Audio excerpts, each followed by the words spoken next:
Más que decir sujeto simple o superficie de un mar. ¿Qué tal? ¿Cómo les va? Se cumplen 50 años de la muerte de Pablo Picasso, artista visual, español, y hoy queremos referirnos a su obra tan diversa. Pero también tenemos presente que son los 50 años del poeta chileno Pablo Neruda y del violonchelista, también español, Pablo Casals. Vamos a centrar nuestro programa en Pablo Picasso, pero eran tres. Nos quedamos sin Pablos en el mundo y lo bello sin ellos moribundo. ¿Qué va a ser de nosotros? ¿Qué va a ser? Sin Pablo Gorrión, Pablo poeta y marinero, Pablo Arlequín, Pablo pintor, Pablo torero, Pablo Yulcán dels ocells, Pablo maestro, Pablos de todos, Pablos de nadie, Pablos nuestros, Pablo Neruda, Pablo Picasso y Pablo Casals. Eran tres, eran tres.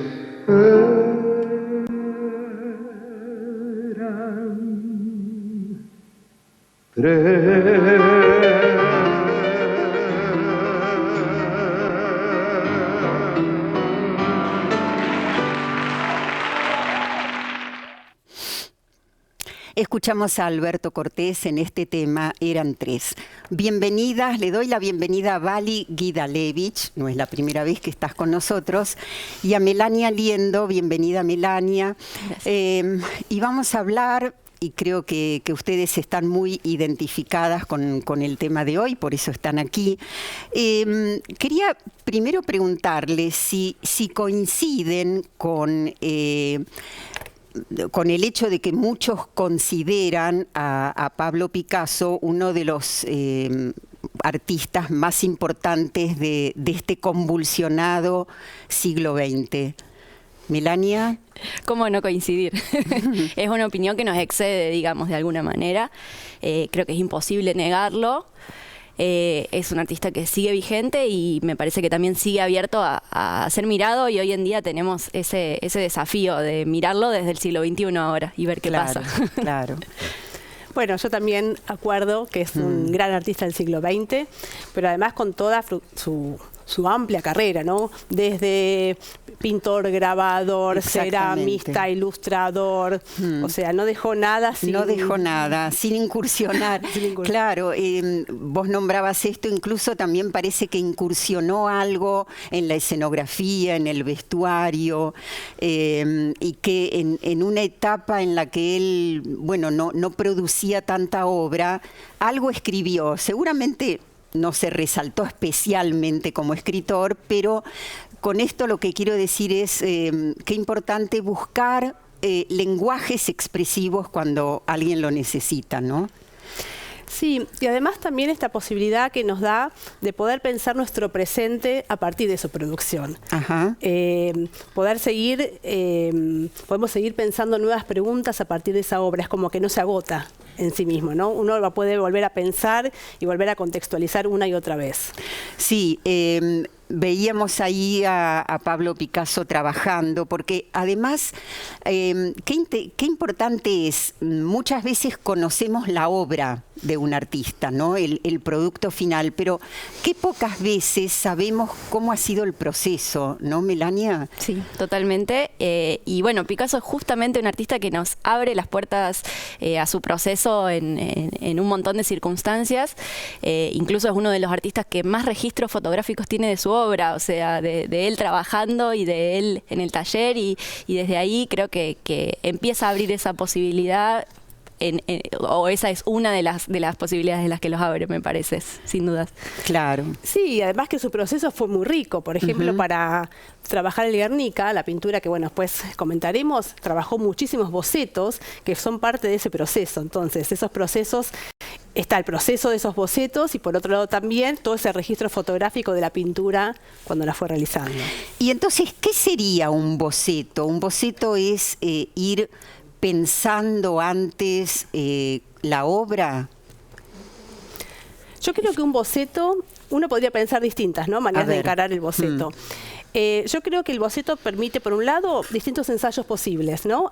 Para poder después llegar a una obra, por ahí, o a una producción final, pero al mismo tiempo el boceto también se convierte en obra, porque sin ese boceto uno no podría llegar, tal vez, a una pintura de 8 metros, como fue el Guernica que él pudo pintar. ¿Es un borrador?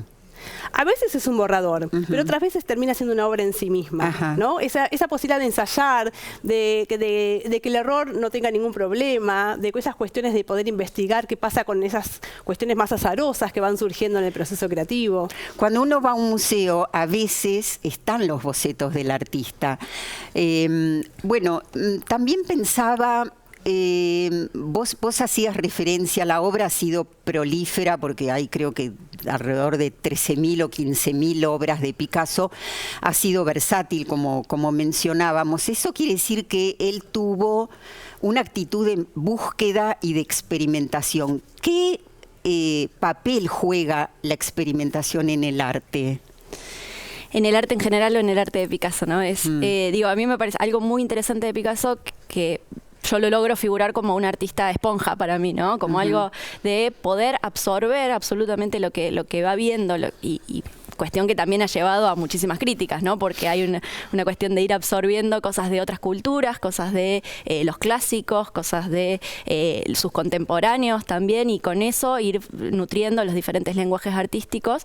Entonces esa exploración me parece que es lo que hace que el camino también sea mucho más rico y que lo que nos deja también sea muy interesante de explorar. Un poco. Sí, y también esta posibilidad de no quedarse con lo que realmente, bueno, ya digamos, lo logró. Como esta posibilidad, el investigar, da la posibilidad de, bueno, seguir probando cosas, seguir encontrando otras posibilidades, y eso se ve claramente en la obra de Picasso, porque justamente pasó por distintos periodos, descubrió distintas situaciones en los momentos, ¿no? Como el periodo azul, el periodo rosa, el cubismo, bueno, que marcaron fuertemente y que pone en juego este lugar de investigador. Sí, cuando nombraste al Guernica me parece que nos estamos planteando también un tema que es que Picasso no fue indiferente a acontecimientos de la época, ¿no? Acontecimientos que marcaron a toda la humanidad. Ahora, también él tenía una enorme valoración de la producción infantil, ¿no? Hay algo que él decía: aprender a pintar como los pintores del Renacimiento tardé unos años. Pintar como los niños me llevó toda la vida. ¿Y qué hay entonces, Melania, de la pintura de los niños que pudo haberle quedado como algo tan importante? Yo creo que en ese caso, Picasso es un caso extraordinario porque a los 7 años ya pintaba como los artistas, no a los 7 años como los artistas del Renacimiento, pero a los 7 años ya tenía un dominio técnico maravilloso. Entonces, creo que hay algo de poder salirse de esas estructuras y salirse de ese cubo que se asocia generalmente con la infancia, y que, bueno, él posiblemente haya tenido una infancia en la que haya estado marcada por otra estructura de las infancias que tenemos hoy en día. Entonces, el camino de deconstrucción de sus trazos y de sus formas fue lo contrario a lo que quizás hoy vemos, y por lo que trabajamos también, ¿no? Porque las formas de los niños son las formas de los niños. Bueno, estamos viendo el Guernica. Vos hacías referencia, Melania, a la infancia, y justamente sobre la infancia comienza a hablarnos Patricia Berdichevsky.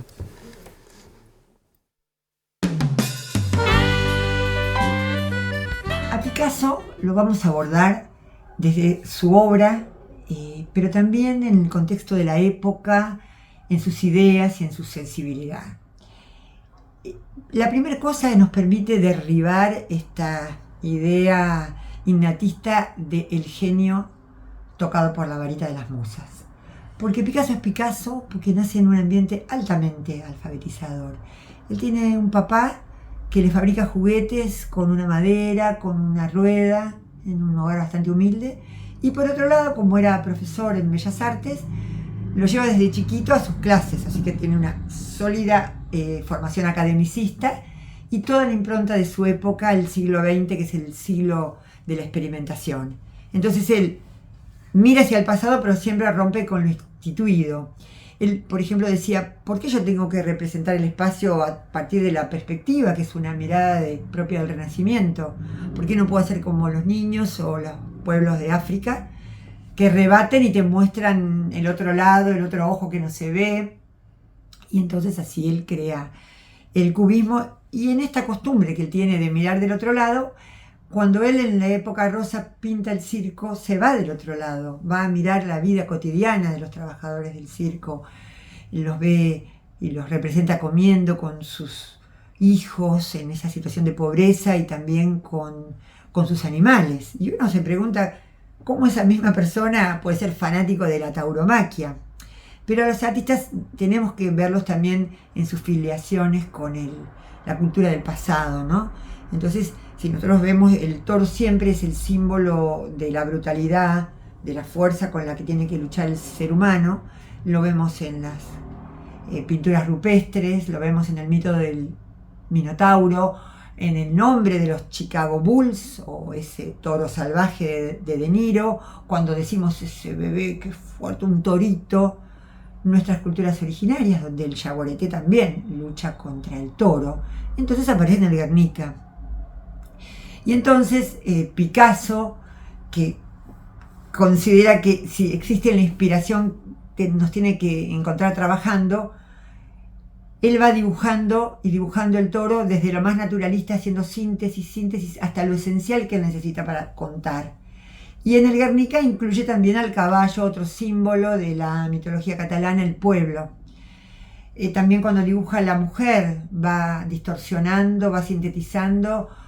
Cuando yo le muestro el Guernica a los chicos y también a los estudiantes del profesorado, les digo que digan palabras. Y dicen encierro, desesperación, gritos. O sea, se escuchan gritos en una obra hecha en blanco y negro, con una economía de medios porque es plana, sin ningún tipo de sensacionalismo. Picasso, que es pacifista, que vive en París porque es contrario a Franco, se entera de Guernica y empieza le encargan esta obra y él empieza con todas estas imágenes.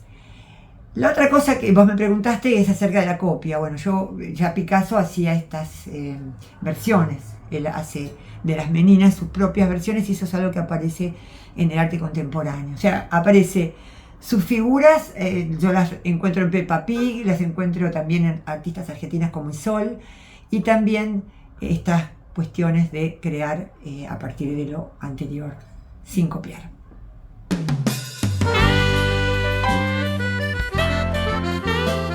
Bueno, ¿qué comentamos?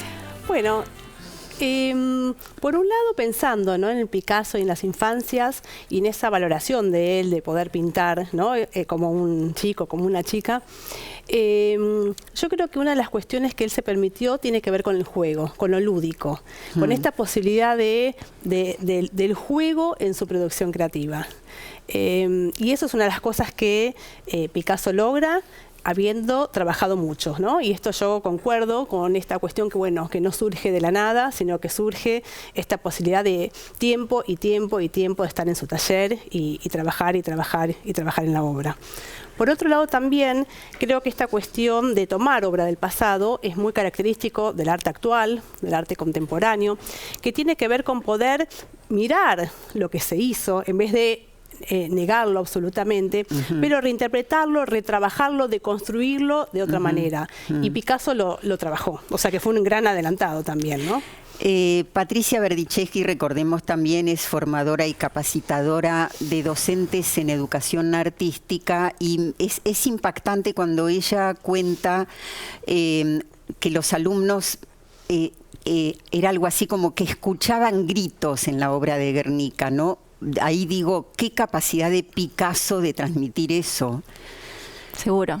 Bueno, ahí también coincido con lo que decía Vali. Son cosas que no se logran de un momento para otro, y ahí también coincido con lo que decía Patricia de, bueno, tenemos la idea de genio y la idea de maestro que la tenemos como tan aferrada como si fuese por acto de magia que de un día para otro se lograron esas cosas o esos efectos con las imágenes, el poder trabajar con qué genera cada línea, cada trazo, cada la expresividad de lo que se incluye en los cuadros. Discúlpame, considerando la tendencia de los chicos o de los adolescentes a que todo te salga de una. Totalmente.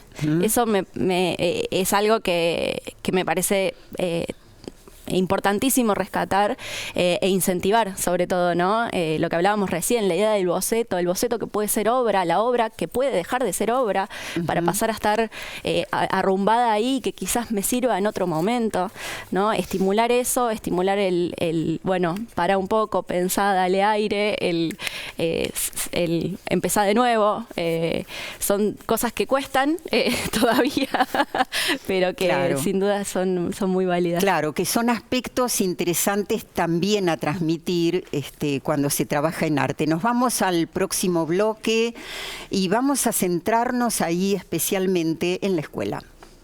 Es mucho más que decir sujeto simple o superficie de un mapa desigual. Es mucho más.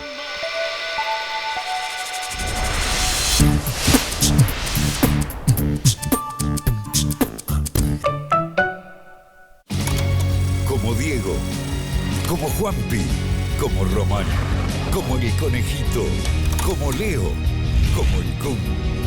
Y los pibes argentinos se vuelven a ilusionar.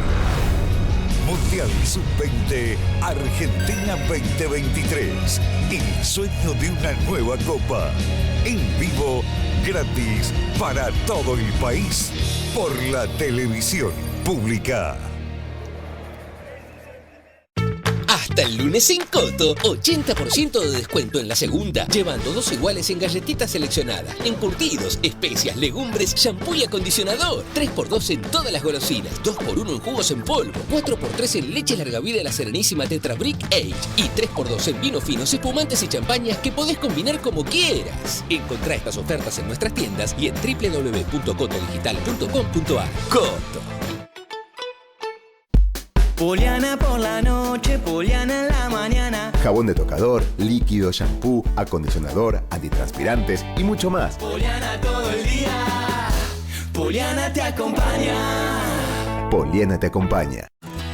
Radio Nacional presenta una producción especial realizada en el marco de la Feria del Libro. ¿Cómo llegamos a la democracia?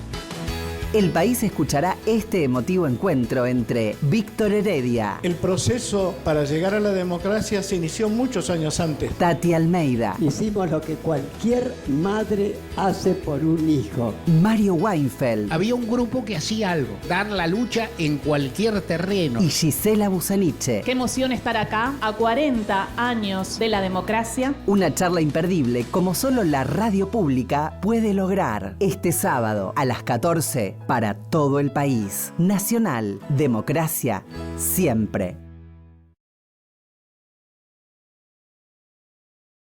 Conejitos de papel, el origami te enseñó a esconderte tras los pliegues de un boleto perdedor.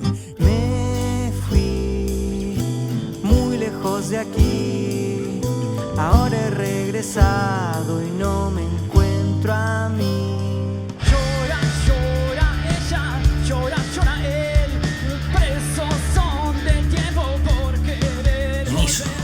El programa federal que lleva la música de todo el país a tu casa. Sábado, 23:30, Televisión Pública.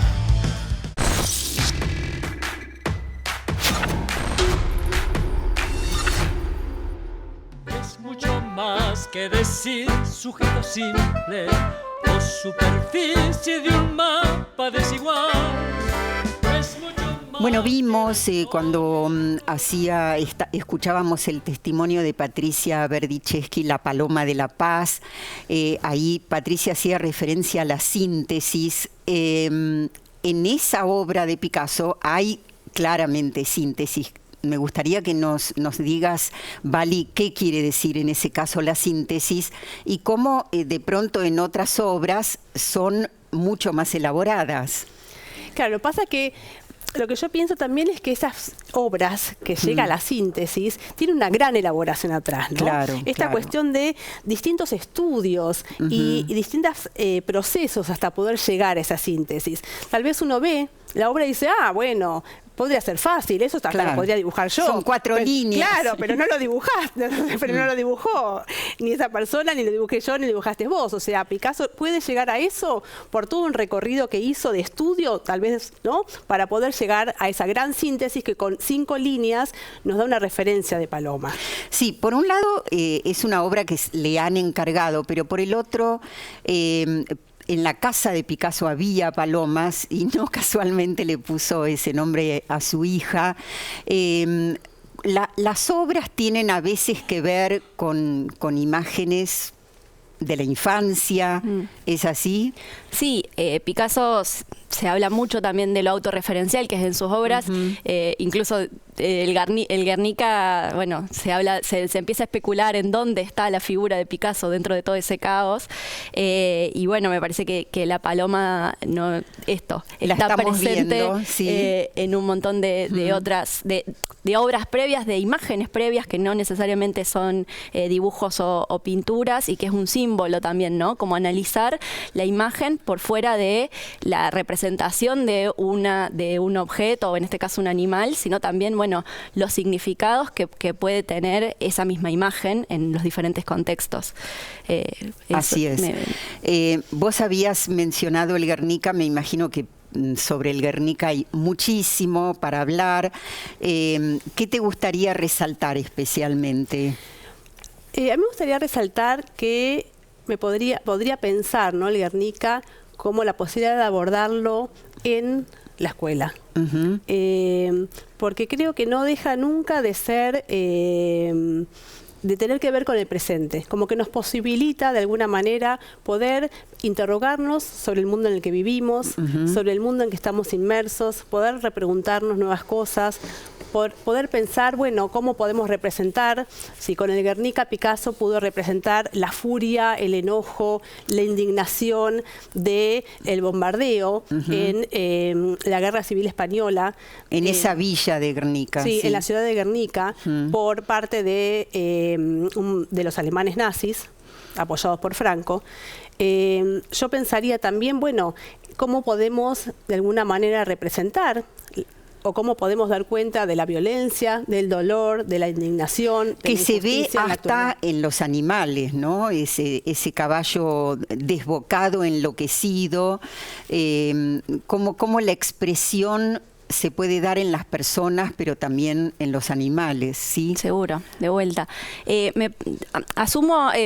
Sigo acá un poquito lo que decía Vali y traigo a colación que, digo, tanto desde la educación, recuperar el Guernica, como se está también revisando la historia en general. Hoy en día en el MoMA, en el Museo de Arte de Nueva York, en el Museo de Arte Moderno de Nueva York, donde estaba el Guernica, o digamos en la misma sala en la que estaba el Guernica, que ahora están las señoritas de Aviñón, ponen como contraparte la voz o la imagen, en este caso, de una pintora afroamericana que plantea nuevas escenas de crueldad sobre personas, también con un guiño visual hacia el Guernica, digamos, pero esto de, bueno, la crueldad sigue vigente y no se acabó, y no es solo parte de una guerra, ¿no?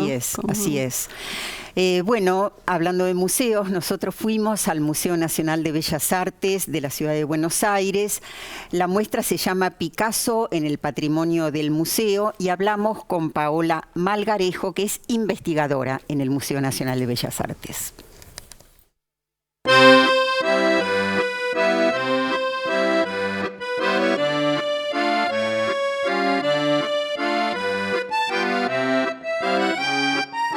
El Museo Nacional de Bellas Artes tiene una colección interesante de la obra de Pablo Picasso. Al cumplirse los 50 años de la muerte del artista, distintas instituciones internacionales están haciendo esta conmemoración con las obras de sus propias colecciones. El Museo Nacional de Bellas Artes se quiso unir a estas conmemoraciones internacionales, ya que posee más de 30 obras de este artista, y no siempre se pueden ver, porque las obras en la exhibición permanente del museo van rotando, y no todas las obras están en exhibición. Algunas están en la reserva, y era el caso de gran parte de las obras de Pablo Picasso. Se podían ver 2 pinturas, pero los grabados y las cerámicas estaban guardados. Picasso tuvo diferentes etapas. Su primera etapa de juventud incluye 2 momentos, que son la etapa azul y la etapa rosa. Estamos en 1904, 1905. Es un artista muy joven que acaba de llegar a París, no tiene dinero. Es el periodo más bohemio de este artista. En muy poquito tiempo, entre esta etapa rosa y la etapa azul, que eran obras muy simbolistas, él deja eso de lado en lo que le había empezado a ir bien y aborda el cubismo con las señoritas de Aviñón. Ese periodo del cubismo, él está trabajando en pinturas, en grabados. Ustedes pueden ver en esta exposición algunos de esos grabados. En este periodo cercano a la Primera Guerra Mundial, conoce a su primera mujer, a su esposa Olga Koklova. Con ella se va a casar, va a tener su hijo, pero las relaciones de Picasso con las mujeres siempre van a tener un costado tormentoso. Ellas son mujeres en general con una vocación propia. Olga Koklova era bailarina, bailaba en los ballets rusos, estaba al inicio de su carrera y esa carrera podría haber explotado, podría haber avanzado mucho, pero lo que les pasa a las mujeres que están con Picasso es que desde que están con él dejan de lado su vocación. Él en 1937 está incluido entre los artistas de arte degenerado por el nazismo y sus grabados, los grabados que va a realizar para esta ocasión, Sueño y mentira de Franco, que también lo pueden ver en esta muestra, hacen una parodia al general Franco. No va a poder volver nunca más a España porque Franco va a morir después de Picasso. Esto marca un sello, un antes y un después. Él no se adhiere al Partido Comunista todavía, pero realiza estos grabados y en el medio de este encargo realiza el Guernica. Para Picasso lo más importante no son las personas, no es la política, lo más importante son sus obras. En el área educativa en el museo hacíamos visitas guiadas para distintos niveles y bajábamos el contenido a lo que las currículas de las escuelas pedían para los niveles para los que dábamos las visitas guiadas. También se escribía material para los docentes, eso se sigue haciendo. Hay un trabajo muy importante con las escuelas y se va adaptando la visita guiada y el material educativo para cada área.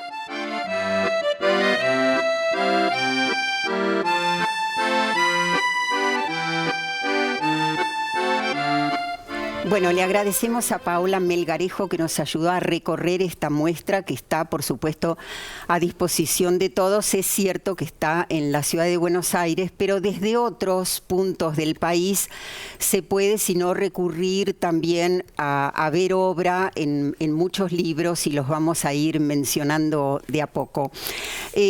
A ver, ¿algún comentario sobre la muestra, sobre lo que nos decía Paola?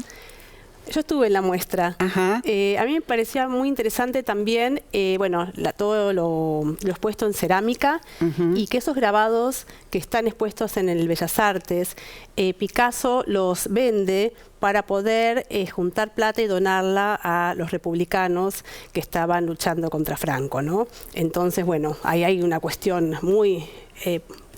con una mirada muy política, ¿no? De poder poner realmente... de poder aportar, claro, de comprometerse. Lo que no implica que hay que dejar de lado esto que también mencionaba Paloma en relación a su relación con las mujeres. También en esta época seguramente esas mujeres no habrían dejado sus pasiones personales. Hay que ver, estando con Picasso. Ese es el... Creo que ese es como el gran tema de hoy, y cuando nos aventuramos a trabajar Picasso, sobre todo en secundaria, y un poco lo que decíamos antes, ¿no? Esta idea de, bueno, el gran genio que no tiene ninguna fisura y es perfecto y es genial, y bueno, y empieza a mostrar sus lados que al día de hoy están en un cuestionamiento constante. Entonces es un gran desafío como educadores poder poner esas cosas, traer esas cosas, decirlas y aceptarlas, tomarlas, pero además poder visibilizar todo lo otro. Y esta muestra me parece recontra interesante desde las técnicas, que están los grabados, están las cerámicas, están los dibujos, los bocetos, que están también, digo, hay varias obras que tienen esta cosa de incorporar versiones de la misma obra, de cómo trabaja los retratos, las 3 versiones de los retratos de las mujeres, que son también, me parecieron alucinantes. Y además la sala del lado del museo, porque el museo no solo es una sala, y me parece que ya entrar al Museo Nacional de Bellas Artes para una escuela es maravilloso. Que la sala del lado también incluya dibujos clásicos de, en este caso, Italia, si no me equivoco, también es un guiño, ¿no?, a esto de que hablábamos antes, de su vínculo con los clásicos y cómo rompe y cómo está constantemente en reinvención. Es una muestra para explotarla, sin dudas. Hay algo importante seguramente que se puede hacer desde las escuelas, que es enseñar a mirar, ¿no?, a observar una obra. ¿Cómo interviene el docente en ese sentido? Bueno, una cuestión retomando lo anterior, a mí me parece que es importante pensar la propuesta no desde una manera suelta, no como una obra que aparece de la nada, sino que esté enmarcada en un determinado proyecto o en una secuencia didáctica, donde también podemos pensar la posibilidad de integrar otras disciplinas artísticas u otras áreas de la escuela, y que de alguna manera podamos articular el eje de apreciación de las imágenes con la contextualización y la producción. Entonces se pueden pensar, que trabajamos mucho desde el área de educación que yo coordino en el Muntref, por ejemplo, la posibilidad de proponer diferentes actividades lúdicas para acercar a las infancias al arte, no desde un lugar guiado, donde uno llena de información, sino que se pueda proponer la mirada de las obras a partir de preguntas abiertas y se pueda generar una conversación con el grupo, que los diferentes sentidos se pongan en juego. Por ejemplo, una propuesta de preparar un bolso de detectives con determinadas pistas, que se pongan en juego el sentido olfativo, el sonoro, el táctil, etcétera, y a partir de eso podamos empezar a descubrir las obras que están en el museo. Porque de una obra, supongo, se puede hacer lectura de diferentes planos, ¿no? Hay como muchos aspectos que confluyen en la lectura de una obra. En unas más, en otras menos, pero se puede hacer. Y desde la escuela, a ver, vos trabajás en una escuela secundaria, en el colegio de la ciudad, donde se le da mucha importancia al arte, a los diferentes lenguajes artísticos. Sí. Entonces pensaba, bueno, ¿cuál es también la función del docente? Y este trabajo interdisciplinario que mencionaba Vali, ¿cómo se puede dar? ¿Qué puede aportar el docente de literatura? ¿Qué puede aportar el docente de historia? Bueno, es esencial ese trabajo interdisciplinario, sin dudas. Incluso en el caso de la materia que estoy dando en artes visuales, está dentro del área de sociales, o sea, trabajo con profesores de historia, con profesores de lengua, con las diferentes... perdón, lengua no. De literatura. No, pero no están sociales, lengua. No, historia, geografía, antropología y demás. Y atravesamos la mirada del arte, o tratamos de que la mirada del arte esté atravesada por una visión de el contexto, análisis del contexto, también de quién está observando esa obra, también el contexto de producción, cuáles fueron los medios, hay cuestiones tecnológicas también, o digamos, esto del grabado. Bueno, ¿cómo hago para explicar qué es un grabado hoy en día? ¿Cómo hago para que logren no sé, explorar y sentir y vivenciar otra era, que no es la era que estamos viviendo actualmente. Entonces, tenemos que, desde la educación, hacer la mayor cantidad de esfuerzo y ser muy creativos desde las diferentes, y creo que ahí arte tiene esta posibilidad de incentivar la creatividad con los otros lenguajes y el intercambio también, para que eso trate de suceder de alguna manera. Vamos a ir adelantando algunas sugerencias bibliográficas. Introducción al análisis de la imagen. Contanos un poco por qué lo trajiste. Bien, justamente esta materia que planteo, que es Artes Visuales en cuarto año, la trabajamos desde ahí, desde la idea de el análisis de la imagen más allá de la obra artística, las imágenes que nos rodean, un poco desde una mirada crítica del lenguaje visual más allá de lo artístico, como despegar lo visual de lo artístico y ser conscientes de lo visual que nos rodea. Bueno, seguramente hay mucha bibliografía en la formación de los docentes de arte, pero también habrá que irse actualizando porque se sigue produciendo mucha obra escrita, digo. Y no escritos. Bueno, ese lo traje porque me parece interesante que podamos pensar las artes visuales desde las diferentes disciplinas. Y Luis Felipe Noé es un artista visual y un escritor también. Y en ese libro son un recopilado de diferentes textos donde teoriza acerca del arte. Y me parece que es interesante que abre el juego para pensar distintas cuestiones. Noé, que está muy grande y sigue produciendo, ¿no? Bueno, arte infantil en contextos contemporáneos. Bueno, son distintas experiencias de cómo podemos pensar las artes visuales, la infancia, articulados con problemas que tienen que ver con nuestros tiempos actuales. Entonces me parece que podría ser también interesante para bueno, me parece que nos referimos, todo lo que podemos en este programa a la obra, que en realidad es mucho más de lo que mostramos. Por eso es tan importante recurrir a algunos libros que muestren obra cuando no hay un museo a mano. Además de libros, hay muchísimos cuadernillos de todos los artistas plásticos o visuales. Y la verdad es que no sé cuánto se provee a las bibliotecas escolares de este tipo de material. ¿Hay en las bibliotecas, en el caso puntual donde vos trabajás? Sí, tenemos la suerte de sí tener disponible bibliografía vinculada a las artes visuales y audiovisuales,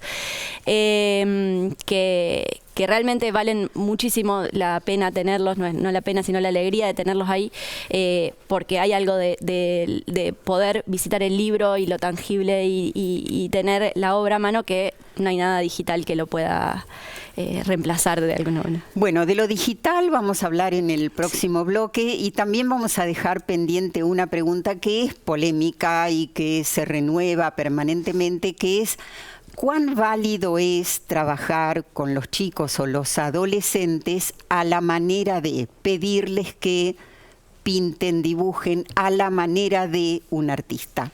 Nos vamos entonces al próximo y último bloque. Es mucho más que decir sujeto simple o superficie de un mapa desigual. Es mucho más que decir sujeto simple o superficie de un mapa desigual. Es mucho más. Y bueno, ¿será válido, no será esto de proponer a los chicos, a los adolescentes, pintar, dibujar a la manera de un determinado artista?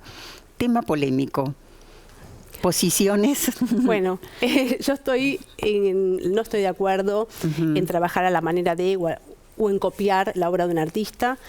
Porque, ¿qué estamos enseñando como educadoras o educadores? Trabajar de esa manera. O sea, yo creo que una obra, pensándola de manera contextualizada y enmarcada, como les comentaba, dentro de un proyecto, dentro de una secuencia, tiene un sentido para poder abrir interrogantes, para poder cuestionarnos, para poder pensar nuestro mundo en función de esa obra, para generar proyectos desde retratos de mujeres, ¿no? Como podía ser, como Picasso las retrataba, pero no para trabajar copiando a la manera de. Ahora, influencias existen en la literatura, en la música, supongo que también en las artes visuales. ¿Cuál sería la diferencia? Porque todos tomaron, y lo decíamos al comienzo, algo de artistas anteriores. Sí, lo que pasa que yo lo que creo es, uno, por supuesto, yo estoy totalmente a favor, y de hecho lo hago en formación docente, en los cursos de formación docente, en mi trabajo en el museo. O sea, estoy totalmente a favor de conocer y aprender sobre el arte, y especialmente me interesa muchísimo sobre el arte argentino, pero no con el sentido de copiar y transformarnos en, bueno, ahora pintemos a la manera de Picasso, sino que justamente qué posibilidades nos da esa posibilidad de conocer lo que trabajaba Picasso o lo que realizaban los diferentes artistas, pero no con esa idea, ¿no? de la copia. Bien. Claro. Sí, coincido, y también me parece que desde el lenguaje visual lo que podemos hacer es tomar ciertas claves visuales de los diferentes artistas y apropiárnoslos o reapropiárnoslos para crear ahí obras que sí nos representen y que sí tengan una impronta personal, digamos, de nuestros estudiantes. Ahora, Melania, ya que estás hablando, ¿qué puede aportar la tecnología? Digo, también, bueno, hoy en día se puede ingresar a museos, pero ¿qué más? Muchísimo.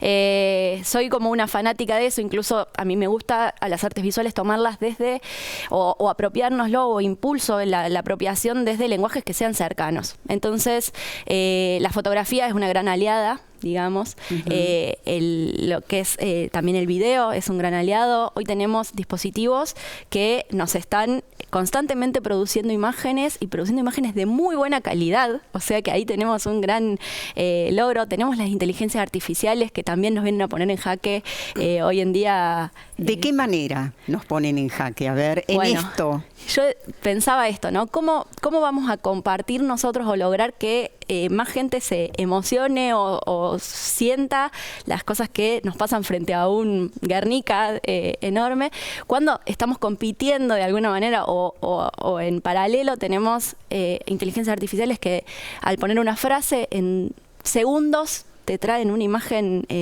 maravillosa, digo. Entonces, no me parece que tengamos que ir en contra, no me parece que sean nuestros enemigos, sino que me parece que también tenemos que lograr agarrarnos de eso de una manera creativa para jugar y para lograr también hacer ese cruce de los lenguajes. Digo, todas esas herramientas hoy en día son los lenguajes de los chicos. Entonces, no podemos hacer de cuenta que no existen y que seguimos viviendo en el siglo XX y que solo existe la carbonilla. Supongo que también siempre que se respeten los derechos de autor, cosa que por el momento no está todavía prevista, que se mencione al autor, porque si no, lo que se está dando en este momento parece más piratería que otra cosa.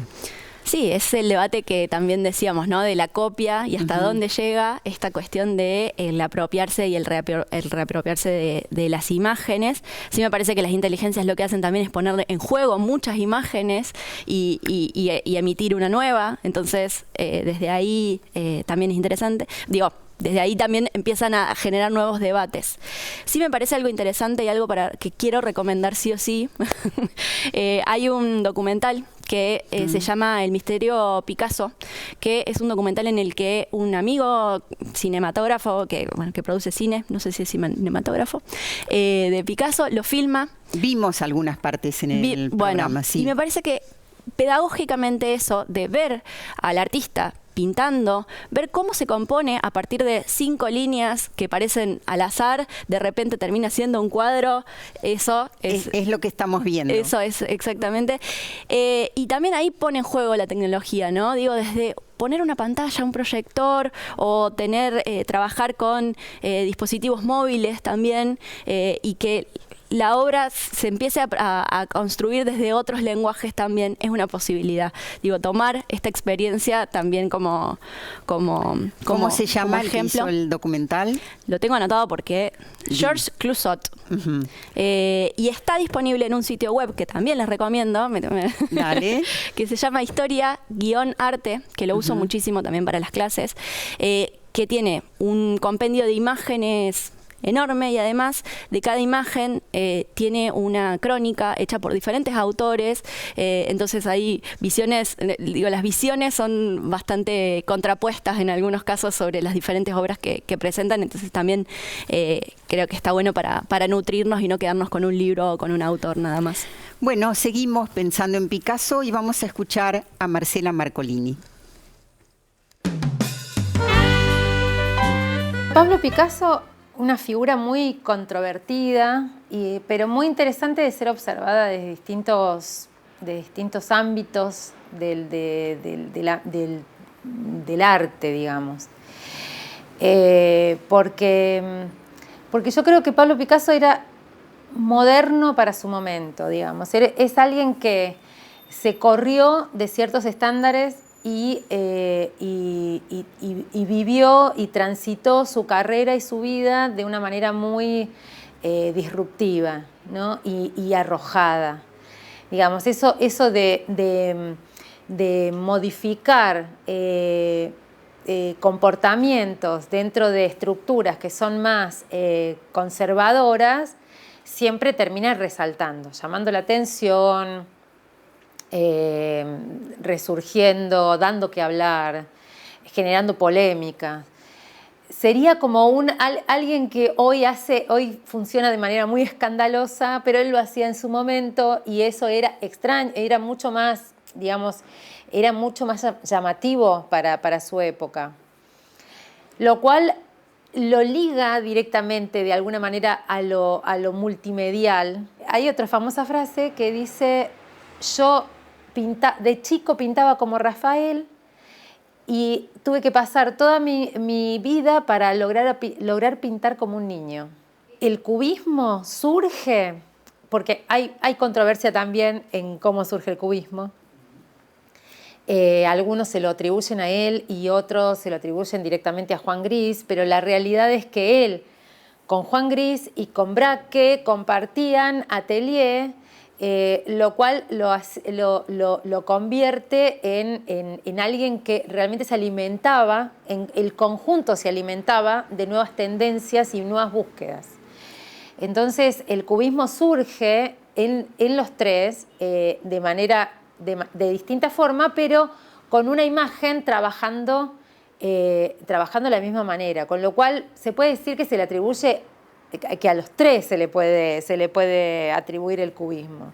Y el tema de las mujeres es también un tema muy controversial, porque hoy si Picasso funcionara de la misma manera, hoy sería muy discutido, sobre todo por los feminismos, digamos, porque la manera de manejarse era de manera muy machista o patriarcal. Él utilizaba a las mujeres, las utilizaba para su pintura y a la vez las necesitaba, pero las tenía todas ahí porque es conocido que él mantenía a sus esposa, ex esposa, amantes, artistas que trabajaban con él, digamos, las tenía todas cerca. No hay duda de que las mujeres, para él el cuerpo de la mujer era muy atractivo y y era una búsqueda, una exploración de él. Es muy interesante lo que pasa en toda su etapa azul, de la cual él era muy joven, que se dice que empieza a partir de la muerte, del suicidio de un amigo, a su vez a partir de un desamor de ese amigo, pero era una mujer con quien él tenía una relación, o sea, a él lo marca la muerte de ese amigo claramente y parece que a partir de ahí empieza esa etapa azul. Pero es interesante porque él pinta a su amigo muerto yéndose al cielo y en esta pintura el cielo aparece como un lugar lleno de mujeres desnudas. O sea, era casi como un burdel. Lo que pasa con el Guernica es que claramente se ven los gritos, se ve el dolor, se ve la guerra, se ve el ataque, que es lo que él pintó, ¿no?